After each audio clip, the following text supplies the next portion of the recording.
Gomtipur police station complete Altaf बासी के under में था। पुलिस स्टेशन गुंडे के अंडर में था? पुलिस स्टेशन अक्खा अल्ताफ बासी के अंडर में था। जो 100 नंबर पे फोन करे और 100 नंबर की गाड़ी आवे तो 100 नंबर की गाड़ी के अंदर भी मारता था। ये गरीब लाचार मजलूम लोग किस तरीके से ये इतने बड़े गुंडे का सामना कर सकते थे। कब्रिस्तान में शराबबाजी और ये सब चीजें होती, कुछ लोग ये कह रहे हैं वो सब अल्ताफ बासी के गुंडे ही बेचते थे। अल्ताफ बासी खुद इसका कारोबार चलाता था। ये आपने जो आरोप लगाया कि 100 करोड़ का कुछ घोटाला है, ये 100 करोड़ का घोटाला है, जिसके आपके माध्यम से मैं कहना चाहता हूँ ये 100 करोड़ का जो घोटाला है वो एक खड्डा है 12-15 हजार वार का कब्रिस्तान की जमीन में ही, कब्रिस्तान की जमीन में जहाँ अल्ताफ बासी ने पूरी ताकत लगाई है। जमीन प्लान करने का मतलब क्या था तुम्हारा? इसके पीछे वक्फ कमेटी के जो प्रमुख है रिजवान कादरी, ये मैं उनके ऊपर आक्षेप करता हूँ कि वो डायरेक्टर थे और अल्ताफ हीरो था। कानूनी कार्रवाई से उनको काम करना था या उनको विश्वास में लेके उनको अच्छे लोगों को बीच में ला के वैकल्पिक व्यवस्था कुछ लोगों की करनी चाहिए। हाँ, उनको बीच में अच्छे लोगों को बीच में रख के करे होते तो शायद उसका अच्छा अंजाम निकलता। ये अभी लोगों ने बताना चालू करा है कि भाई भाड़े भी उगराते थे। अल्ताफ बासी के गुर्गे जो हैं वो यूं बोल के कि भाई रिजवान कादरी को ये भाड़ा जाएगा। अच्छा, हाँ। और ये जो आरोप है ये जो स्लिप वगैरह कुछ नहीं होती थी? नहीं, स्लिप इसकी कुछ होती नहीं थी। स्लिप तो ये लोगों ने 25 साल पहले बंद कर दिया है। एक गुंडे को सौंप के इसमें 100 टका नहीं 1000 टका इसमें वक्फ कमेटी और ये रिजवान कादरी इसमें इन्वॉल्व है। चारतोड़ा कब्रिस्तान के अंदर जो हुआ है उसके जिम्मेदार एक रिजवान कादरी है। जो मुसीबतें मेरी कौम की और जो मेरी माँ बहनों के पे जो मेरी बच्चियों पे आई है उसके लिए मैं हज छोड़ के हज में जाने वाला था। मैं मेरे परिवार के साथ में मीटिंग करा और मैंने ये कहा कि भाई ये हज में नहीं करूँगा जब तक मैं इनके लिए नहीं लड़ लूँगा। आप देख रहे हैं देश लाइव, देश की आवाज़। अस्सलाम वालेकुम, आदाब, नमस्कार, सत श्री अकाल। देश लाइव में आपका स्वागत है। मैं हूँ सहल कुरैशी। दोस्तों, मोदी सरकार ने ये बातें कही और ये बातें आई सामने कि वक्फ एक्ट को ख़त्म किया जाएगा। उसके बाद ये सवाल उठने लगे और सबसे पहले मैंने इसको लेकर कई बार आवाज़ें उठाई और मैंने लोगों से ये कहा कि वक्फ एक्ट को जो ख़त्म करने की बात है वो सिर्फ वक्फ की ज़मीनों पर कब्ज़ा करने की बात नहीं है। वक्फ की ज़मीनों पर जो गरीब लोग रह रहे हैं उनको बेघर करने का सबसे आसान तरीका जो होगा वो वक्फ एक्ट को हटाना होगा या उसको बिल्कुल ख़त्म करना होगा। अक्सर इस तरह की खबरें आती रहती है देश भर से, अलग अलग जगहों से, कि वक्फ की कोई ज़मीन है या कब्रिस्तान है। दिल्ली के अंदर भी हमने देखा था वक्फ की ज़मीनों को खाली करवाने की बातें आई, जहाँ वक्फ की ज़मीनों पर बड़े बड़े आलीशान स्कूल्स वगैरह बन गए हैं। दुनिया के सबसे अमीरों में से एक मुकेश अंबानी का मकान भी वक्फ की ज़मीन पर बनाया गया है। एक कानून ये है वक्फ का कि वक्फ की जो ज़मीन होती है वो किसी को दी नहीं जा सकती। आप किसी को वो गिफ्ट नहीं दे सकते हैं, आप किसी को बेच नहीं सकते हैं।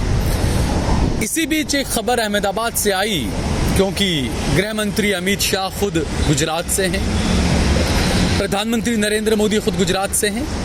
गुजरात के अहमदाबाद के अंदर एक इलाका है रखियाल, गोमतीपुर, बापू नगर, ये 3 इलाके जहाँ मिलते हैं। उस जगह पर लाखों स्क्वायर फीट का एक कब्रिस्तान है, 4 तोला कब्रिस्तान जिसका नाम है। उस कब्रिस्तान पर पिछले कुछ महीनों से कुछ गुंडे घुस रहे थे। एक का नाम आया, अल्ताफ बासी का नाम उसमें आया।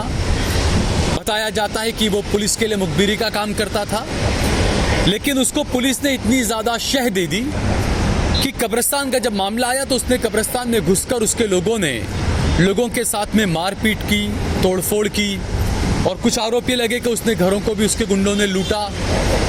मेरे साथ में अकबर अली साहब हैं, जिन्होंने सबसे पहले अल्ताफ बासी के खिलाफ मामला दर्ज करवाने के लिए एक पूरी मुहिम चलाई। हर जगह पर धक्के खाए, पुलिस कमिश्नर ऑफिस तक गए। पहले कुछ नहीं हुआ, लेकिन उसके बाद आखिरकार FIR दर्ज हुई। तकरीबन 80 लोग ऐसे हैं जो अब भी FIR दर्ज करवाना चाहते हैं अल्ताफ बासी के खिलाफ। बात करेंगे हम अकबर अली साहब से कि क्या क्या मामला है, क्योंकि अक्सर ये होता है, मैं तो हमेशा ये कहता हूँ कि जो पुलिस के मुखबिर होते हैं उनको उसी निगाह से देखें, उनको बहुत बड़ा डॉन बनाकर देखकर उनसे डरने की ज़रूरत नहीं है। अकबर अली साहब ने मुझे ये भी बताया कि पुलिस स्टेशन के अंदर भी अल्ताफबासी के गुंडों ने इन पर हमला करने की कोशिश की और कुछ लोगों पर हमला किया भी। अकबर साहब, जो 4 तोला कब्रिस्तान का जो पूरा मामला है, पहले तो मैं ये कहना चाहूँगा कि देश लाइव टीवी की तरफ से आपके सभी दर्शकों को मेरी तरफ से सलाम है।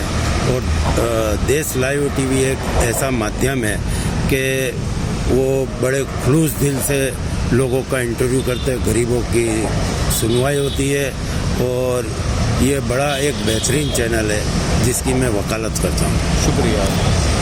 अब मैं ये कहना चाहता हूँ कि 4 तोला कब्रिस्तान के बाबत में आज 3 महीने के दिन से मैं ये मुहिम में जुड़ा हुआ हूँ। इसके पहले 1 साल से ये अल्ताफबासी नाम का एक गुंडा ही है, वो उसके ऊपर कई आरोप है और उसने जिस तरीके से 4 तोला कब्रिस्तान के अंदर जो तांडव करा है वो शायद कौमी तूफानों में भी नहीं होता था। इस तरीके का एक उसने तांडव करा, 100 200 गाड़ियाँ, 100 200 500 और लोगों को ला के इन लोगों के ऊपर, मजलूमों के ऊपर मार धाड़, इनको गाली गलौज, माँ बहनों की इज्जतदारी यानी इज्जत खराब करना, उनको जाहिर में फटकारना, गाली गलौज करना, ये आप देश लाइव टीवी की चैनल से आप सुन रहे हैं तो ये उन मजलूमों के पास जरूर जाएं जो उनकी आवाज़ सुने। नहीं, मैं बिल्कुल जाकर कोशिश करूंगा, उनसे बात करूंगा मैं जाकर। अब ये अल्ताफबासी के खिलाफ आज से 3 महीना पहले मैंने कोई आवाज़ नहीं उठाता था, कोई ये बाबत में आगे आता नहीं था और डर था लोगों में डर इतना था कि ना पुलिस स्टेशन जा सकते थे, क्योंकि गोमतीपुर पुलिस स्टेशन कंप्लीट अल्ताफबासी के अंडर में था। पुलिस स्टेशन गुंडे के अंडर में था? पुलिस स्टेशन अक्खा अल्ताफबासी के अंडर में था। कैसे यानी वो कोई 100 नंबर पे फोन करे तो उसके आदमी पहले चले जावे, अल्ताफबासी पहले चले जावे, उसको धमकावे, डांटी देवे। और ये 6 महीने की आप फुटेज देखोगे पुलिस स्टेशन की तो ये गुंडा वहाँ क्या करता था, पुलिस स्टेशन के अंदर जाकर लोगों को धमकाता। बिल्कुल, ये और वीडियो आई थी कि पिटाई भी की थी उसने कुछ लोगों। और जो 100 नंबर पे फोन करे और 100 नंबर की गाड़ी आवे तो 100 नंबर की गाड़ी के अंदर भी मारता था। ये गरीब लाचार मजलूम लोग किस तरीके से ये इतने बड़े गुंडे का सामना कर सकते थे। छिल्ले लाचार हो गए वो लोग। और 108 मकान ये गुंडे ने 5-10 हज़ार रुपया दे के उनकी वीडियो बनवा के और तोड़ डाला। आज एक मकान लोगों को बनाने में अक्खी जिंदगी लग जाती है, वो गरीबों ने मकान बनाया और ये शैतान ने उस मकान को है न जमीन दोष कर दिया। अब कुछ लोग ये कह रहे हैं कि आसपास के लोग खुश हैं कि हाँ कब्रिस्तान से न्यूसेंस जा रहा है, कब्रिस्तान में शराबबाजी और ये सब चीजें होती है, कुछ लोग ये कह रहे हैं। वो सब अल्ताफबासी के गुंडे बेचते थे, अल्ताफबासी खुद इसका कारोबार चलाता था। और जो ये लोग रहते थे, जो लोग रहवासी थे, वो लोग ये गुंडों को बोलने जावे तो अल्ताफबासी का नाम आता था, इसलिए वो पीछे हट जाते थे। अल्ताफबासी का कोई भाई ये बताते हैं वो भी शराब का धंधा करता है, तो शराब, ये लोगों के हर धंधे, कोई धंधा बाकी नहीं है। पुलिस तपास में आप करवाओगे तो हर धंधे इनके निकलेंगे। और ये 4 तोड़े का अक्खा एक ये कौम को, मजहब को आगे ला के ने ये एक कौमांड है। ये मजहब को आगे रख के ये कुछ जमीन का कौमांड करना चाहते हैं। ये आपने जो आरोप लगाया कि 100 करोड़ का कुछ घोटाला है, ये 100 करोड़ का घोटाला है, जिसके आपके माध्यम से मैं कहना चाहता हूँ कि अल्ताफबासी जेवा गुंडा ने वक़फ़ कमेटी। मेरा चैनल हिंदी का ज़्यादा मैं वो रहता हूँ क्योंकि आपने गुजराती में लिखा है सारा ये। हाँ जी, तो आप इसकी मुझे फोटो दीजिएगा, मैं अपने चैनल में इस वीडियो में साइड में हाँ। जो आप ये बनाकर लाए हैं तो मैं इसको भी साइड में लगाऊंगा। ठीक है हाँ, लेकिन आप हिंदी में आप बताएं तो ज़्यादा बेहतर। तो अल्ताफबासी जैसे गुंडों ने वक़फ़ कमेटी पूरी 7 और सहकार है सफाई के नाम, सफाई अभियान बहाना था, उसके आगे ये आप नहीं पढ़ के आप वैसे ही जो आपकी बात दिल से बताएंगे तो ज्यादा बेहतर रहेगा। जो हुआ है तो वो दिल से बताएं तो ज्यादा, इसमें क्योंकि मैं- लोगों को ये लगता है कि भाई ये किसी ने लिख कर दिया, आप उसको बैठ नहीं के नहीं, वो वो तो कर रहे मैंने हैं ही ना। लिखा है। हाँ, तो आप मैंने ये पढ़े लिखा भी है, ना करें मेरा तो ही ज्यादा लिखा बेहतर हुआ है। होता है, पर थोड़ा जरा हाँ, याद थोड़ा रहना थोड़ा याद सा वो नहीं रहता रहता है, बिल्कुल। इसके लिए जी, रखा है। जी, जी।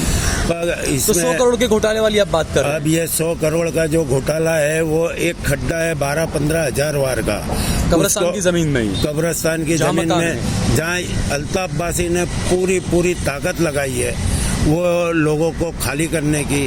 वहाँ से झाड़ तमाम काटे हैं, 100-150 झाड़ काट दिए ये लोगों ने। बहुत 150 बरस जूने झाड़ थे वो। अच्छा, कब्रिस्तान की जमीन। हाँ, वो जमीन पे 150 साल जूने झाड़ थे वो काटा। यानी जमीन प्लान करने का मतलब क्या था तुम्हारा? इसके पीछे वक्फ कमेटी के जो प्रमुख है रिजवान कादरी, ये मैं उनके ऊपर आक्षेप करता हूँ कि वो डायरेक्टर थे और अल्ताफ हीरो था। क्या कि इसमें इन लोगों की सांठगांठ से ये लोगों पे जो मजलूमियत, जो जालिमाना जो हरकतें हुई है वो ये दो के हिसाब से ही हुई है। रिजवान कादरी इसका डायरेक्टर है और अल्ताफ इसका एक हीरो है ये स्क्रिप्ट का। अच्छा, इस फिल्म का डायरेक्टर आप ये कहना चाह रहे हैं रिजवान कादरी? रिजवान कादरी इसका डायरेक्टर है और अल्ताफ बासी इसका हीरो है। और ये हीरो ने ये माँ बहनों पे जुल्म सितम, यानी उनकी छेड़छाड़, ये वो, यानी कब्रिस्तान में आकर उसके कोई कसर बाकी नहीं रखी ये लोगों ने। और रिजवान कादरी कमेटी के सभ्य जो भी है पर्दे के पीछे हैं,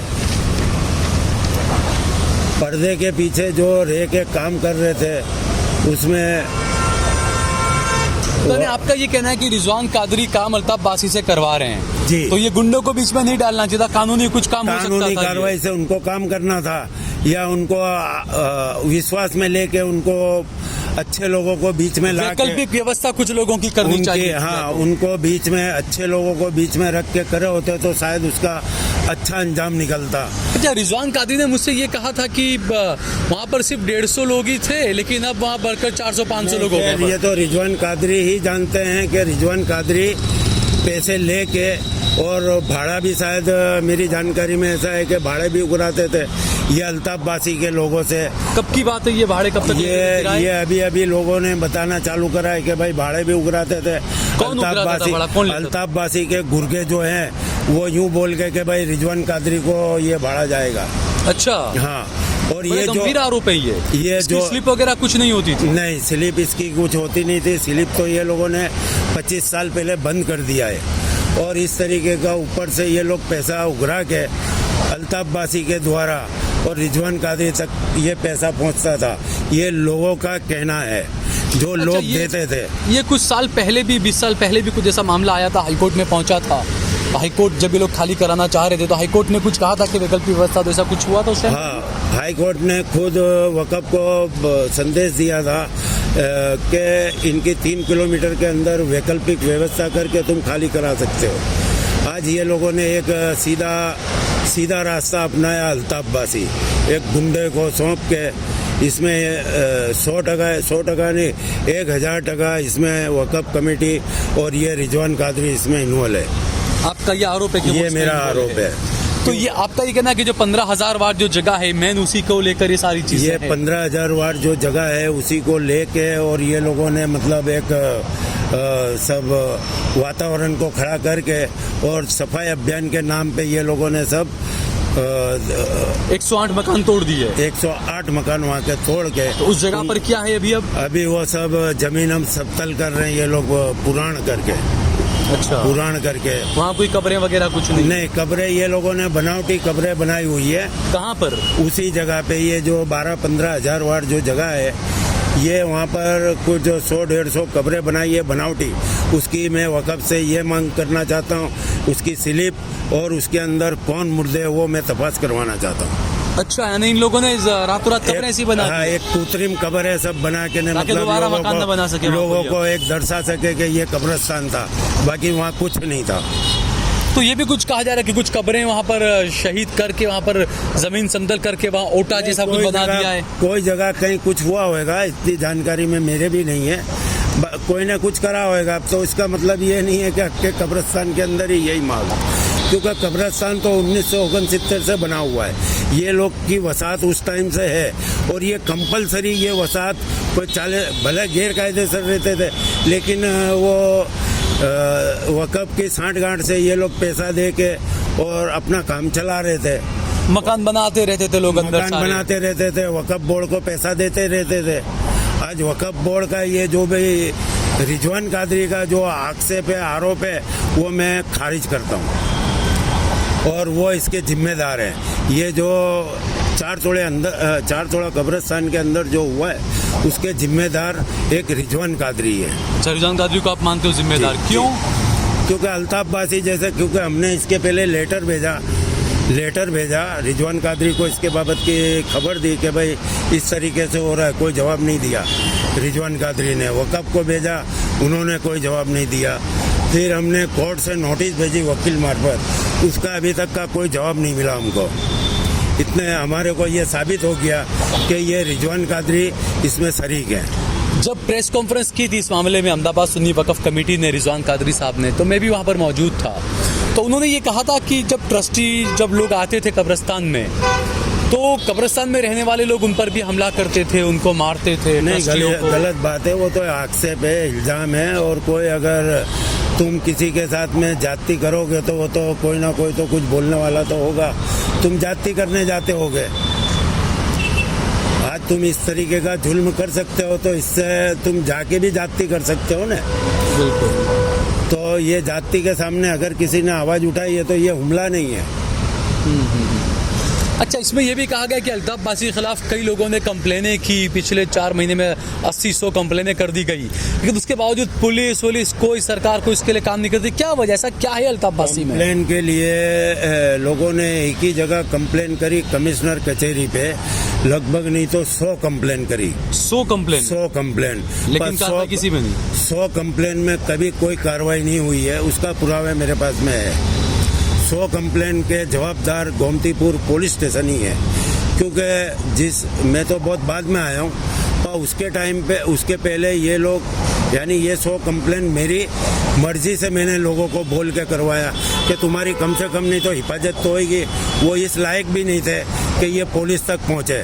कानूनी रास्ता आपने बताया? तो मैंने इनको कानूनी रास्ता बता के इनकी एक हिफाजत करी कि भाई तुम कमिश्नर को मतलब दो, तो ये जवाब लिखाने तक नहीं जाते थे, डर की वजह से। डर, यानी पुलिस खाता वहाँ का इस तरीके का सवाल जवाब करता था, आंख बता के ये लोग बेचारे जाते ही नहीं थे वहाँ पर।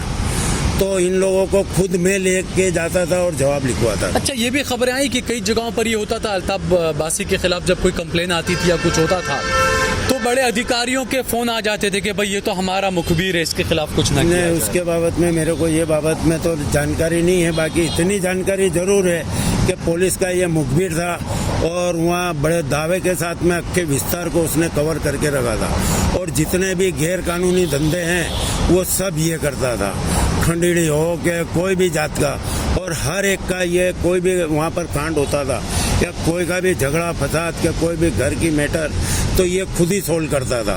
पुलिस स्टेशन तो केस बनता ही नहीं था कभी। अच्छा जी।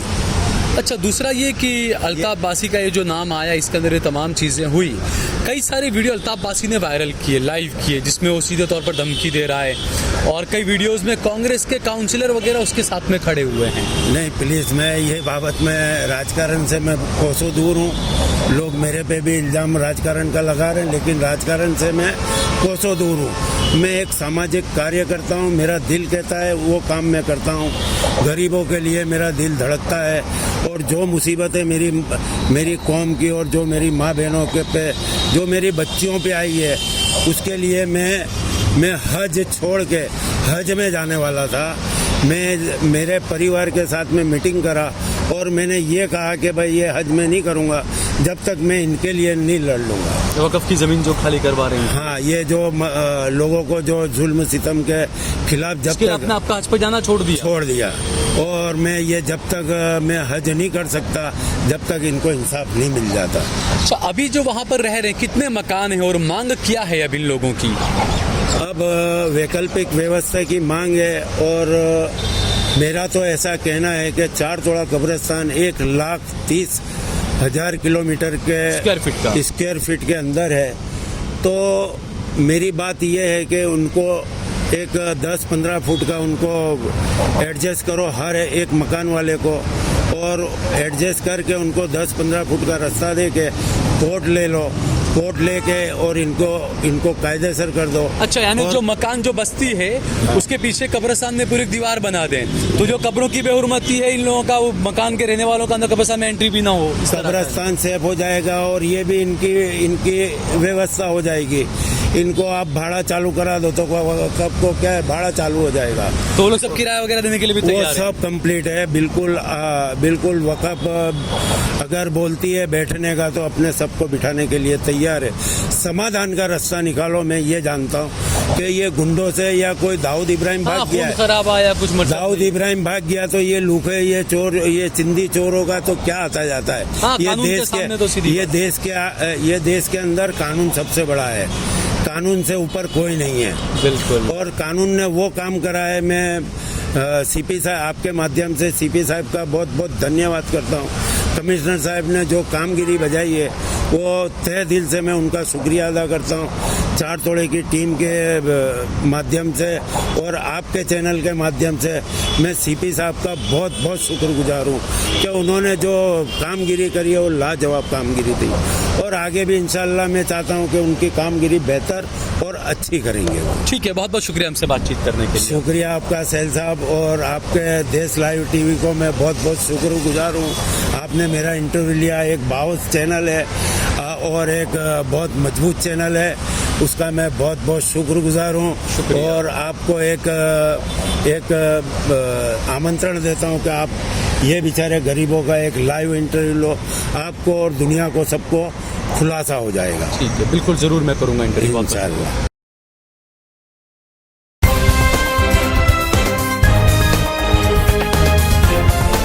देश और दुनिया की तमाम छोटी और बड़ी खबरों के लिए हमारे चैनल को सब्सक्राइब करना न भूलें और बेल का बटन जरूर दबाएं।